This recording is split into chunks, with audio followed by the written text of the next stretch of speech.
Hi, my name is Shannon, and I call this sequence of exercises my 360-degree shoulder control. And I think at the end of this clip, you're going to understand why.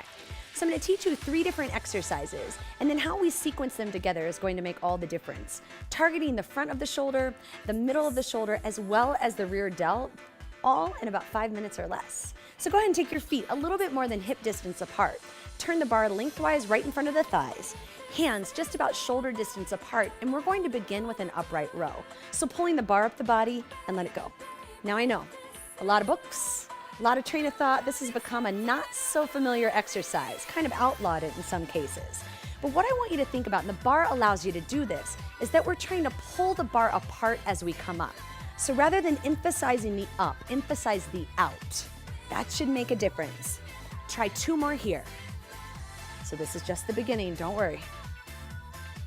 Now changing that, of course, you could do 8, 12 repetitions. Come into a front raise. I only want you to go shoulder height, no higher. Now your natural inclination is to lean back, so I want you to make sure that you are leaning into the bar, using your core to brace. Focus in on the shoulders. Getting ready for the fun part. We're gonna link those 2 exercises together, so pull it up the body and hang out.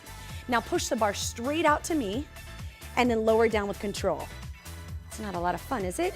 Do it again. So this is slow. Push it out and hold it, resist it, and then lower down. How about just a tad faster? So it comes up, out. We call this the circular row.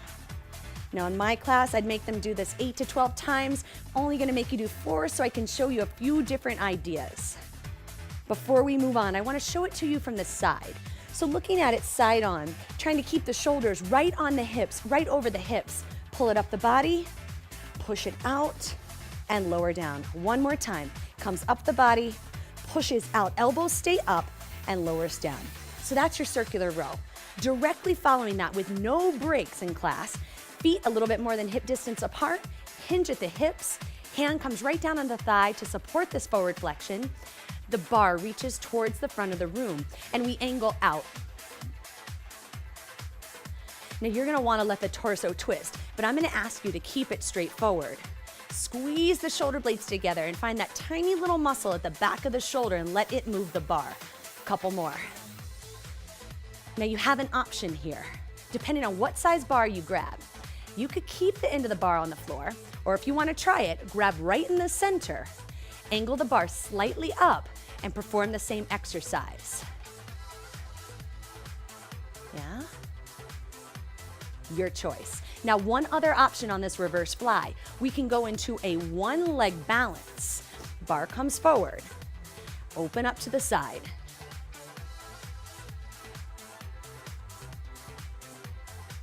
So those are your choices for the reverse fly. Then we stand back up and we're gonna reverse the circular row. So bringing the bar back in front of the thighs, front raise, you could perform that about 8 times, and then coming into the upright row. And then we could put those 2 exercises together, the reverse circular row, up, in, and down. Do it a couple times slow, and then you can speed it up for 8. Again, showing from the side, just to make sure we've got the form right, comes up without you leaning back, pulls in, elbows stay high, and then slides right down the body. Then all you'd have to do, after your determined number of repetitions, lean yourself over and get that reverse fly on the opposite side, either with the end of the bar down, grabbing right in the center, or a 1-leg balance. And that's what I call my 360-degree shoulder control.